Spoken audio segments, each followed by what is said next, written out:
Good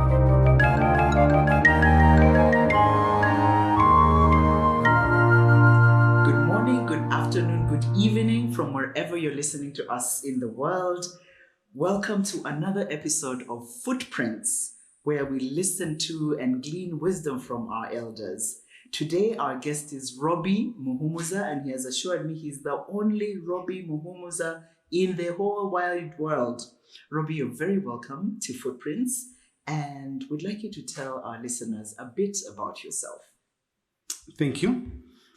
I was born in Western Uganda, a place called Bushenyi. My parents were married for 10 years without a child. Oh. I was the firstborn after a long, long time. And my parents were so perturbed for not having a child. They prayed to God. When I was born, they called me Muhumuza. And Muhumuza The one means... who gives rest. Finally. Hey, now Muhumuza. They were rested. They now had a child. So I was a very loved child from when I was born. And one of the things I remember, my mother doted on me, and my mother loved telling stories. So folk tales, legends. I liked Kabozi, stories from when I was young. And when I went to school, reading novels, writing composition were always my favorites from primary. And in high school, literature was my favorite subject. I've always loved stories. And I even wanted to make a career out of telling stories. Yes, so I'm glad we're here. Yes. Having narratives. Narratives stories. and telling stories. Yes. Yes. So my recollection, young, stories from my mom. Wow. Do you remember one that you can tell us?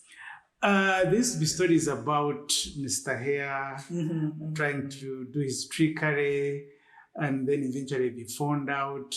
And at one time, Mr. Hare was traveling with Mr. Rippard, and they're going to visit the in-laws. He had traveled with his wife and children. Yes. And along the way, he tricked Mr. Rippard and tried to exchange the gifts. So they took the children of Leopard, packed them as a package, the one they were going to present. And so when they reached there, they presented the gift they had carried to the in-laws of Mr. Leopard. And they were little cubs of Leopard. And so the gift was lifted, taken to the kitchen, and the mother-in-law was trying to prepare.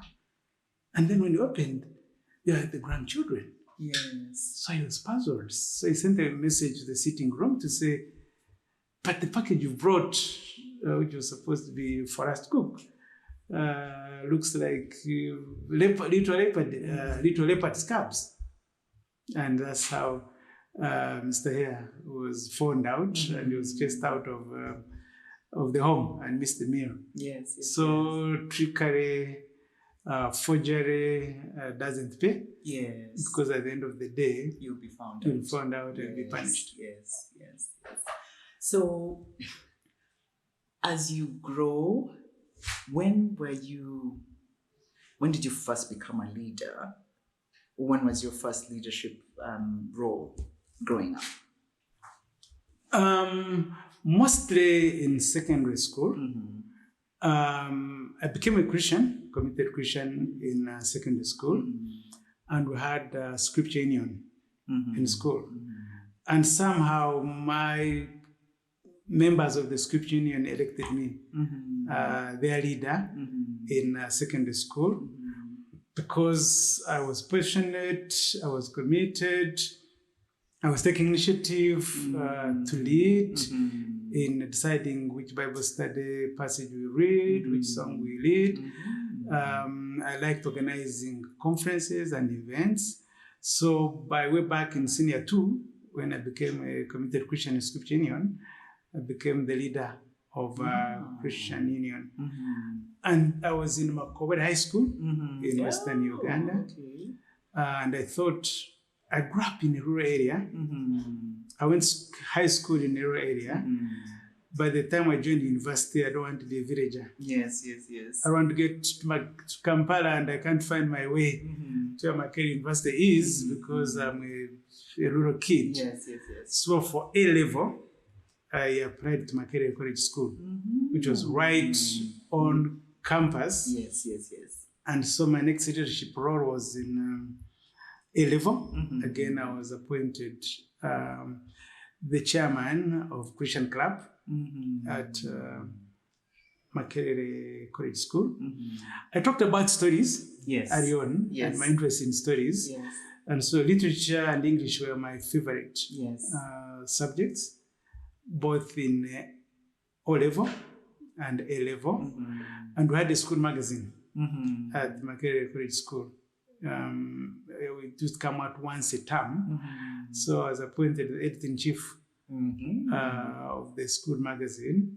Again, that's part of leadership in the area and field that I was interested in. So those are my recollections of my leadership area in life. It's interesting you talk about communication. I just want to, it seems like we're veering off a bit, but just talk to us about the importance of communication and leadership. The two are clearly linked because a leader is the one that has the vision of what you want to accomplish. It could be a personal vision, it could be organizational vision, it could be company vision, but you are the one who will lead the others. And Maxwell says, John Maxwell, that if you're a leader with no follower, you are taking a lonely walk. Yes. So leadership is about followership, having followers and having influence. And so if you're going to be a leader of others, you need to be a good communicator to other people. What is it you need to accomplish as an organization, as a company, as an institution? What is it you want to accomplish? Where is it you are going? What are the goals and objectives? What is the mission? What is the campaign? You provide, you articulate what all this is about. And then you look for followers, you look for partners, you look for other people who will work with you to accomplish the vision and mission and objectives as a leader. And therefore, you've got to be a good communicator to be able to communicate what it is you want you and the others to achieve. But also, not only would you be good with information and facts, you need to be inspiring. Yes. Because for people to buy in what you want to achieve, you need to be an inspiring communicator, you need to articulate, and therefore communication is a critical need for all leaders. You can't let people guess what is in your head and what is in your heart and what's in your mind. They should see, they should feel me. So leadership, communication is very, very critical. Of course, there's the old question, are leaders born, are they made? And for me, it's both. You may have the gifting, but it can be improved on when you learn from all sorts of sources, from people, from study. And so the same thing with communication in a leader.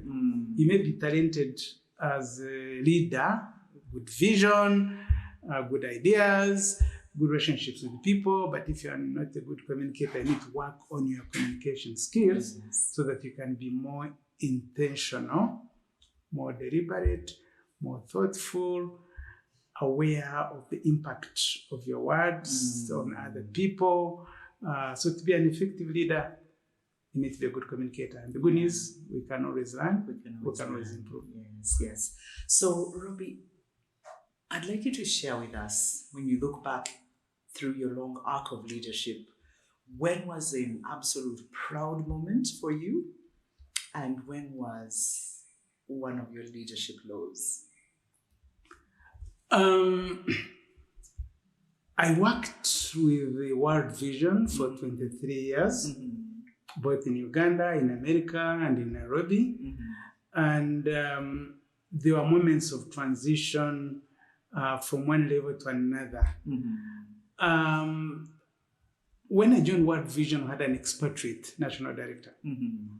And when time for him to leave, he finished his term, he was moving on, the job fell vacant of the national director for Uganda. And it was highly competed for internationally. There were people from America, people from Europe, people from Nairobi, people from Uganda, all vying for that position. I did like 4 sets of interviews. A phone interview in Kampala, another phone interview in Nairobi, a face-to-face. It was tough. Yes. When I eventually was declared the best candidate, that was one of my highlights. Yes. The first Ugandan national director of World Vision International in Uganda. That was a highlight. All this time up to that point, World Vision had been led by a non-Ugandan. Okay. And so I was the first Ugandan national director of World Vision. That was a highlight for me. Yes, yes. What was a low moment for me? How I left World Vision. After 23 years, there was a major restructuring. And the position I was holding at that time, which was the East African Regional Director, was removed from the structure. All the regional directors in World Vision position and a few other positions were suddenly off the organizational structure, and I was sent home. Wow.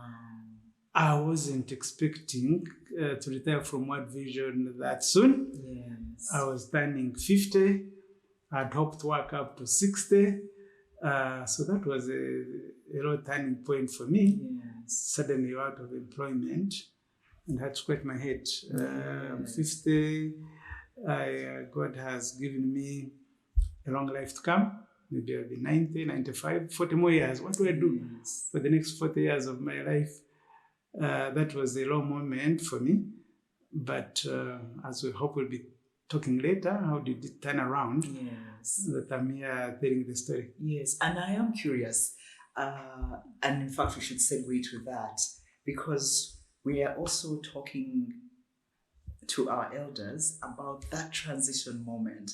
And it's interesting that oftentimes we assume you will see it and plan for it, but sometimes the transition happens outside of you. It's precipitated by your context, by issues you outside of you. And that, what was that like? What was, I don't know, how did you stand back up again? I was a national director for World Vision Uganda for 7 years. And through those 7 years, there were lots of changes that happened, including staff who had transitioned on, some of them because of age, they reached retirement age and left. Others, the project ended and there was no more funding for that particular project. Others had discipline issues and we had to let them go. I was regional director for World Vision for 3 years, responsible for 8 World Vision offices in Eastern Africa, from Somalia, Ethiopia, Uganda, Kenya, Tanzania, Burundi, Sudan. And as a regional director, I was responsible for handling transitions of other national directors. One day when I was at World Vision, one of our staff members who reached retirement age was given his package and he left. He was going back to the village in Arua. When he got there, he got some people gave him advice what to do with his package. One of them told him, if you can buy a lorry. Yes. There's a lot of transport of goods to be done in the village. People moving goods, people moving sand and bricks and stone. He took his retirement benefits, put it in a second-hand, third-hand, fourth-hand lorry. Within a few months, the lorry had broken down. It was repairable, and the man was broke. So he came back to World Vision and said, I'm stranded. And we had to do some fundraising for him. And I thought, I don't want to leave World Vision and come back begging. Yes. So I was a leader, and I had a number of other leaders who are almost reaching that stage, 5 years to come. I decided let's do some retirement planning and preparation for World Vision staff who are in that category. So I started organizing for our staff to prepare for retirement. And though I wasn't due for retirement, I would sit in the classes. Yes. So I was already aware that sooner or later, retirement would come. And I'd seen some of my staff, including leaders, who had reached retirement age and they were not ready and they were stranded. The way I live my life, I'm always looking for lessons learned. Yes. And I want to learn from other people's mistakes and hardships and pain. I'm a very reflective person. So I said, hey, one day my retirement will come, whether I like it or not. I've seen a number of people who retirement found when they were not ready and prepared, and they've gone through pain. Yes. I don't want to go through that pain. I need to start thinking and planning ahead. Though I hadn't planned to retire at age 50 from World Vision, but when it happened, I wasn't totally taken aback because I had seen many. I had actually been involved in retiring some for various reasons. So when my time came, I had prepared a few things that helped me deal with it. I wasn't the first one. I was not going to be the last one. Yes. And one of the jokes we used to make is that there is life after World Vision. Yes. There is life after whatever role you are playing, you are involved in. You need to think there must be life. There is life after. How do I prepare for that life? That life after. And maybe we'll be talking about some of that. How did I prepare and how did I embrace the transition? So what I'm picking up so far, which is very powerful, is that you were learning from those around you. Yes. And that's what we hope Footprints is going to enable others to do, to learn from the guests that we're having these conversations with. The other is reflection.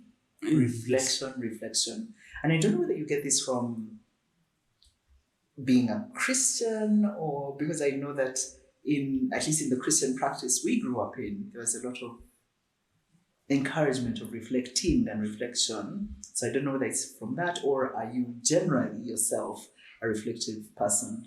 But learning from others, reflecting and taking lessons. Because I think many things happen around us and you can easily miss the lesson that is right there in front of you.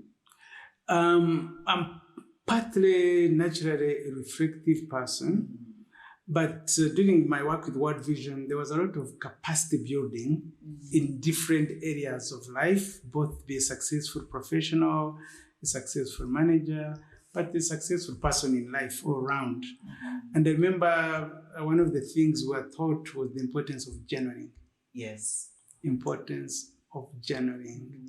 Having a notebook and a pen and write something every day. At the end of the day, what have I done? What have I achieved? At the beginning of the day, what are my plans for the day? And then at the end of the day, what lessons have I learned? Keeping a personal journal as a habit, as a lifestyle, was much more ingrained in me through World Vision. So I do a lot of journaling, reflection, and then documenting it.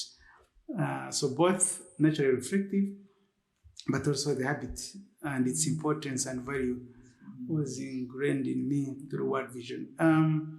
We were required to do monthly reports as World Vision staff, everybody. And at the end of the month, there'll be much struggle for people to write what they did. It's quite, hey, what did I do this month? I need to justify my salary check payment. But then being able to journal every day, you just need to go back and through your notebook and pick the highlights and you have your report ready. even when you are retired, you still need to journal lessons learned. It doesn't have to be for work purposes only. So I've made it now a part of my lifestyle to journal, including lessons learned, things that I see that are positive and are good, and I want to learn from them. I write them down. Things I see or hear and negative, painful, I don't want them to happen to me. Also write them down. When I write it down, I tend to remember it, but once in a while I go through my notes, picking highlights. Things I want to do, but I don't do them, write them down. So when my notebook is about to be filled, I go through. There are some things I need to do, I didn't finish, that I can put in my new notebook, opening page, things that I have carried over from my last notebook. So reflection does help me as an individual, but also as a leader. That's amazing. So there you are at 50. This has happened to you. What did you do? What did you do? World Vision was such a busy workplace. Yes. That there was hardly time for any other thing. We struggle with the life-work balance because you are working for the poor, the needy. You're working in crisis. At that time, I was taking care of Darfur and Burundi and Rwanda. I mean, all of these conflicts. Somalia, there was hardly any time to do much on my own. But Ariana had learned to live below my means for a rainy day. So from the salary I was receiving, I was doing a lot of savings. I had a savings account, yes, but we also had what we call a provident fund. So World Vision was taking money for NSSF, yes, compulsory. yes. We also had a voluntary savings scheme by World Vision, where every month they would take a portion of your salary, and then you also take a portion from your salary. Organization would top up, they would invest it for you, so that when you leave, that would be a provident fund. And you had the choice to decide what percentage of your salary they could take on and invest for you. So I'd increased mine. The organization, I think, was 5%.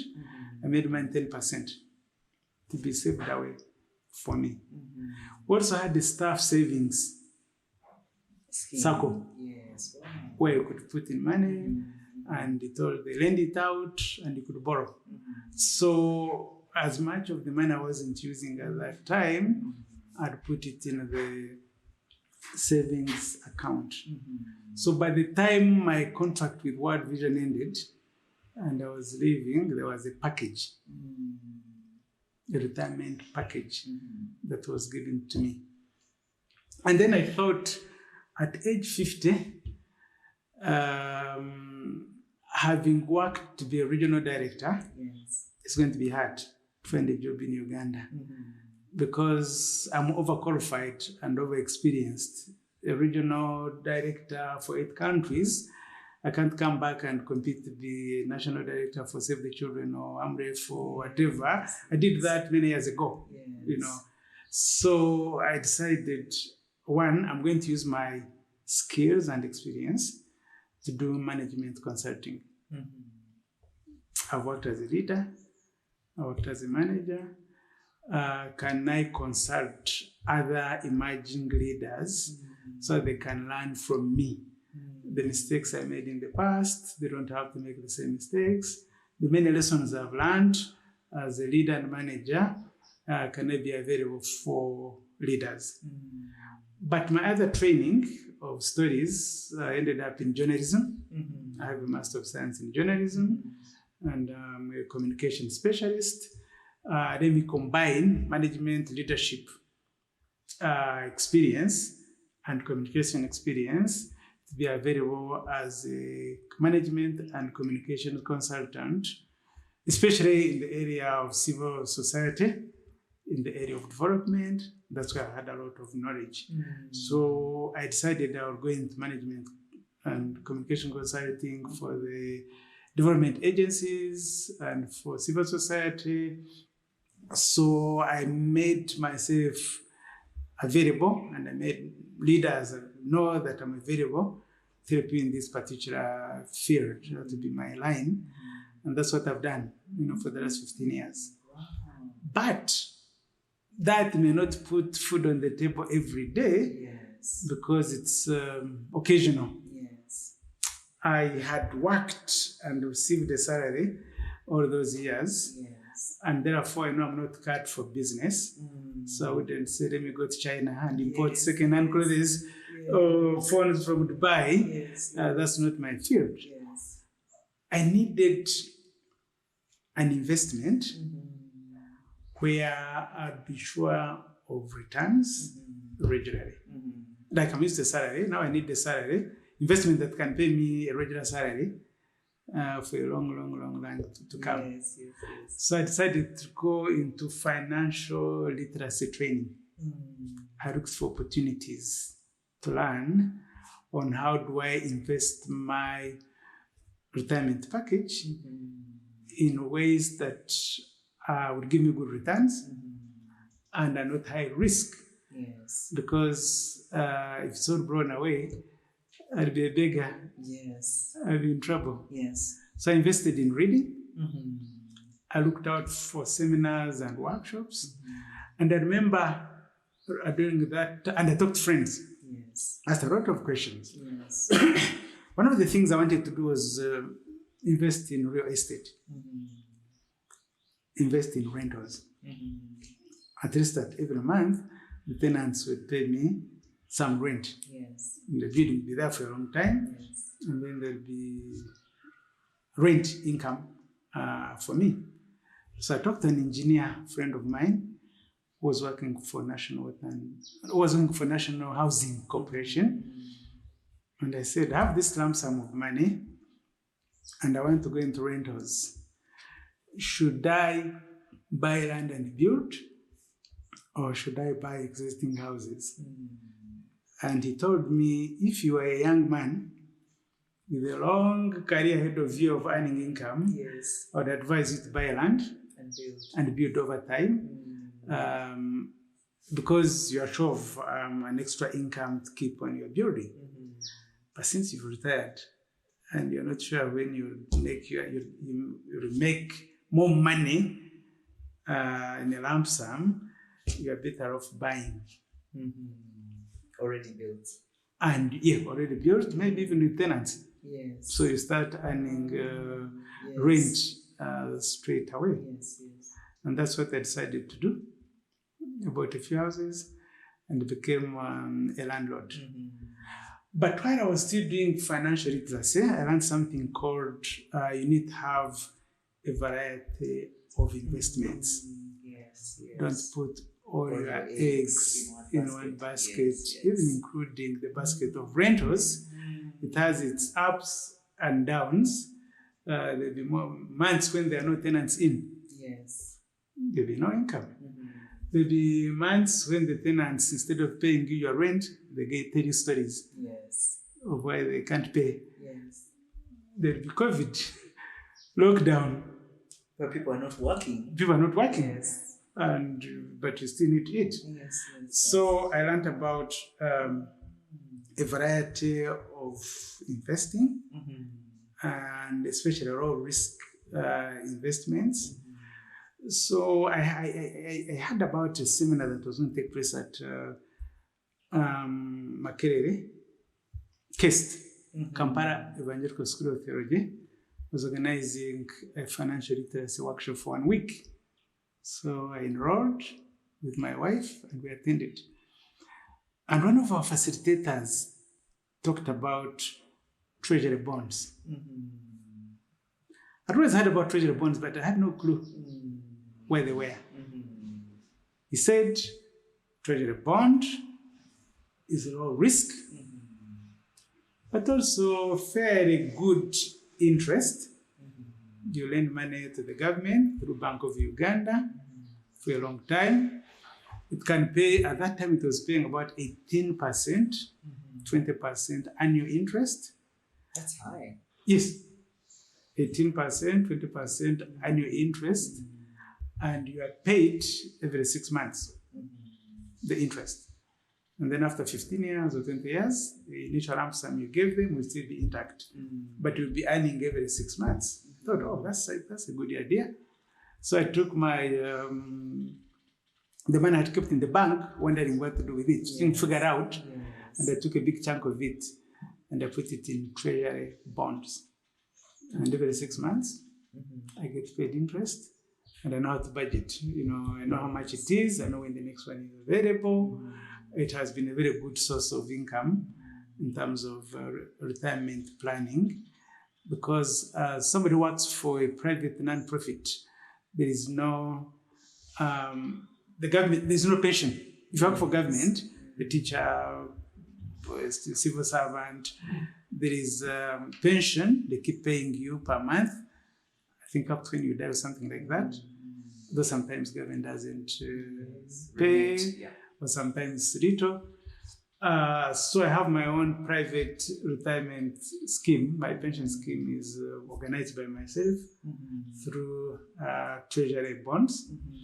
Since then, I've had opportunities to work as a consultant for different organizations, including I worked for the UN, UNICEF for 4 years as a consultant. And because I have created a habit of living below my means, so when I get consultancy payment, I take off what I need for the season. The rest I put in treasury bonds so that my portfolio grows. And with it, I've been able to do so much. I said one of the advice I got was to do a variety of investments. My wife is interested in business and in farming. So part of our family income goes to my wife to finance her businesses. She has a shop, she has a mobile money business, and she has a farm. She keeps poultry and the chief financier for those businesses. So having a multiple stream of income from treasury bonds, from consultancy, from the farm, from the shop, help us to be sustained in terms of basic what we need. That's how I've transitioned and I've survived in retirement. Thinking about leaders that are contemplating this transition, what would your advice be? I know you've shared some of it is to plan, to continuously learn, because it does not stop, and to talk to friends, ask. I think for whatever reason, we fear to ask, it might show that we're weak or not knowledgeable for whatever reason, but ask, talk to people and ask. And like you said, learn from the things you shouldn't do and learn from the things you should do. But is there anything else that you would tell a young leader that is contemplating this possible transition? Thank you. One of the things I consult in with organizations is on retirement planning. I do speak to staff of organizations for a fee. As a consultant. Okay. As a consultant, I conduct workshops on retirement planning. And so many people I meet are so unprepared. They think, retirement, that's not for me. Or it's too far away. That's not for me now. But the area, so I usually challenge them to think about retirement from when you've joined the organization. Because our life expectancy in Uganda, thank God, is increasing. So you imagine you are going to retire, even if you took the maximum age of retirement, 60, 55, 60, and God will call you home at 90, you have another 30 years. What are you going to do? I know. Within those many years. Yes, but you never think about that. So while you are still employed and you are earning a regular income, it is time to start planning for your retirement. Don't wait for 2 years or 1 year. It'll be too late. Yes. Start early by investing in passive income. Passive income investments where you don't have to be there every day to supervise them, but they're earning income for you. Because a lot of Ugandans want to hustle. Yes. You have a day job, but then after 5, you want to run after a bouquet shop. You want to run the village farming, and you are scattered. Yes. You want to be focused at your job. Yes. As a corporate, or as a government worker, or working for civil society and a good job. But from the savings you make, live below your means and invest your savings wisely. Treasury bonds are not for only retired people. Yes. And the minimum you need is 100,000. Oh. To invest in treasury bonds. 100,000 is the minimum. Yes.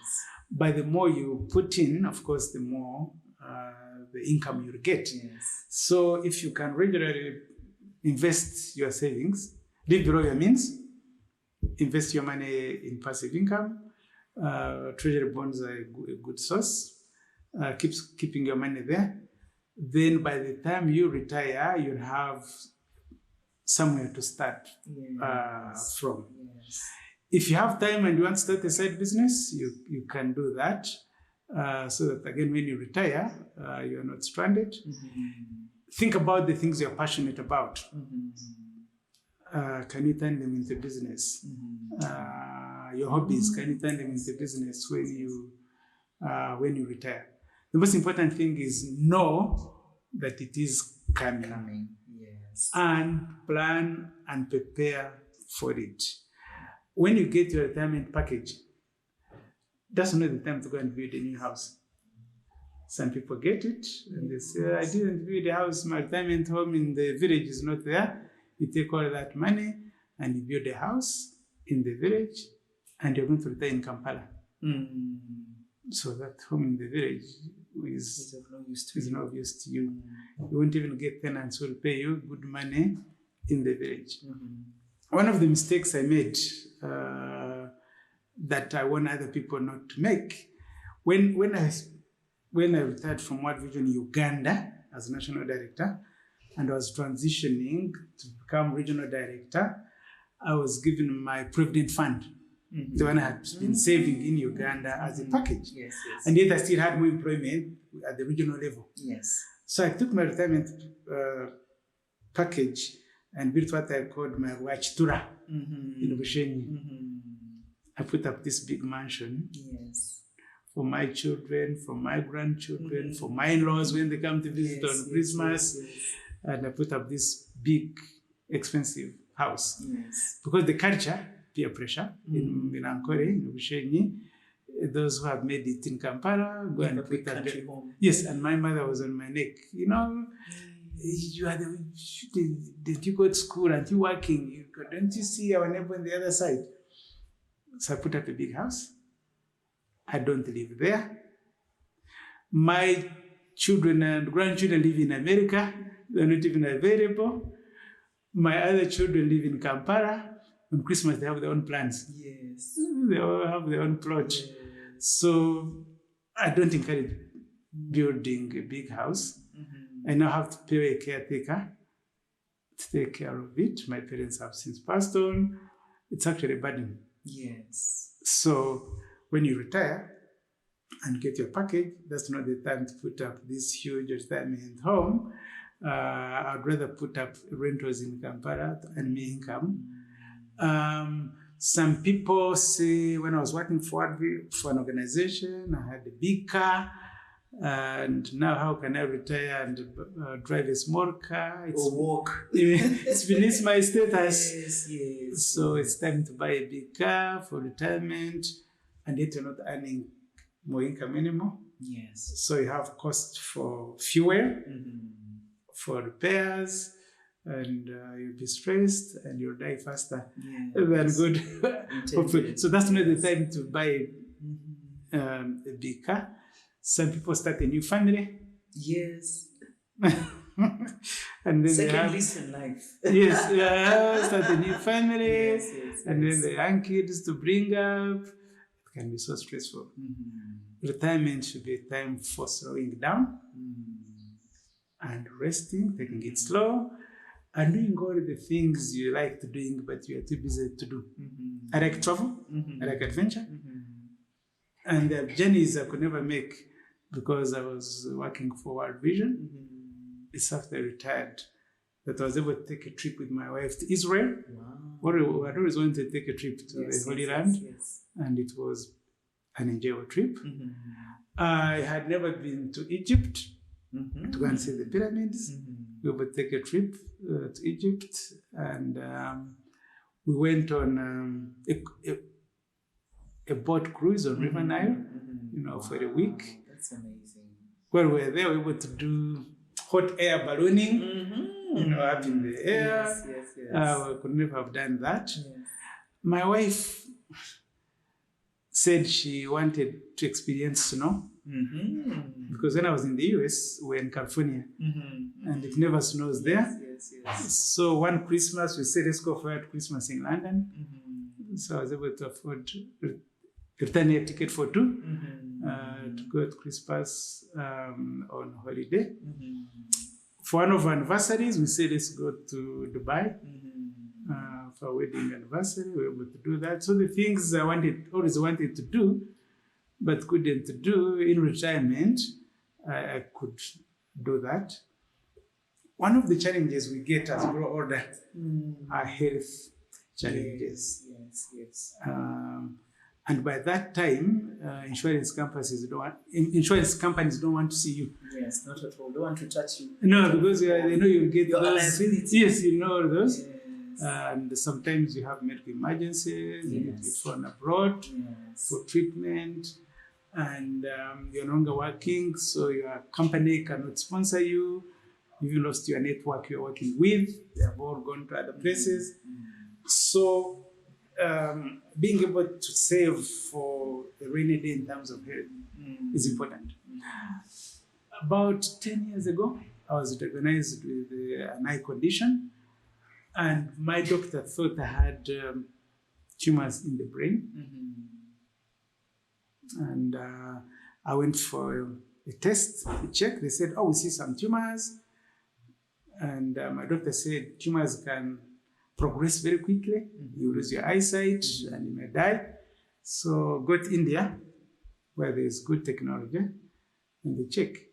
So I didn't have to do fundraising. So no, I picked from my savings, bought 2 return air tickets. I went to India.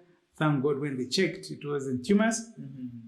But there was the money to take me there.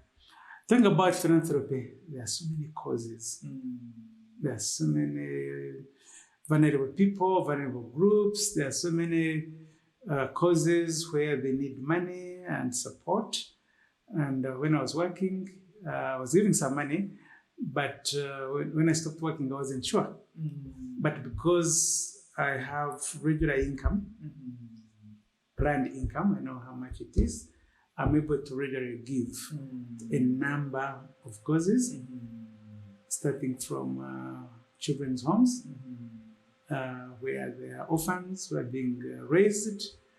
I pay school fees for a number of relatives, people I meet at church, people I meet in my home cell. I support a number of causes.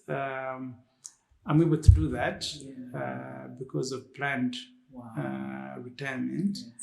I don't have to be a burden to my children. Again, it's an African thing, I think, to think that children are our retirement plan.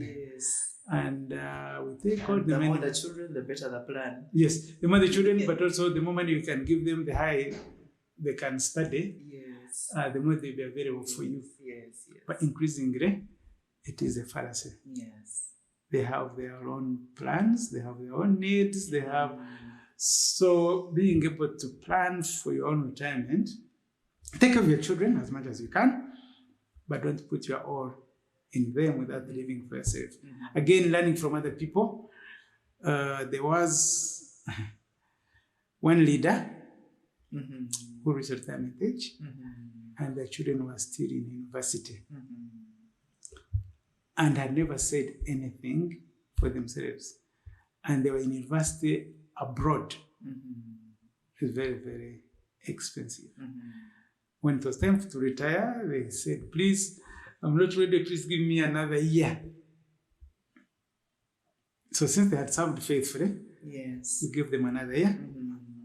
When that year was over, they were still not ready. They got stranded. We had to fundraise to bail them out. I said, no, I don't want to be like that leader. He's very good at planning, organizing, leading the organization. He's not very good at planning and leading himself as an entity. He is of the old school, African Foundation School. You take care of your children. They'll take care of you. Yeah, the children all over the world, they have their own life. Because they've studied abroad, they've settled abroad and they're hustling there. Him and his wife are struggling. I don't want to do that. So, whereas it's important to invest in children, also invest for yourself in your rainy day so that you're not a burden to your children when they're also busy elsewhere. That's one of the lessons I've learned, and that's the encouragement I give to those who are retiring. Think about yourself. Because when you've been successful, other people have been depending on you. But you can't try and turn the tables round to say, I helped you in the past, therefore it's my turn. No, you can't. If people help, they move on. And you can't help them with the hope that they will help you back. No. It doesn't work like that. It doesn't work like that. Wow. There's so many lessons, Robby, and I thank you for spending time with us, to teach us, to talk to us, to point us in the direction that we should go. I'm sure all the leaders and people listening to us on Footprints today have picked up a nugget or two. Don't just pick it up, go and act on it and start now. Now. I think we underestimate the power of the season called now. And so may we be wise and do what we need to do now. Thank you so much, Robby. Thank you so much, our listeners, for listening to us. Until next time, when we bring you another guest, we wish you very well. Bye-bye.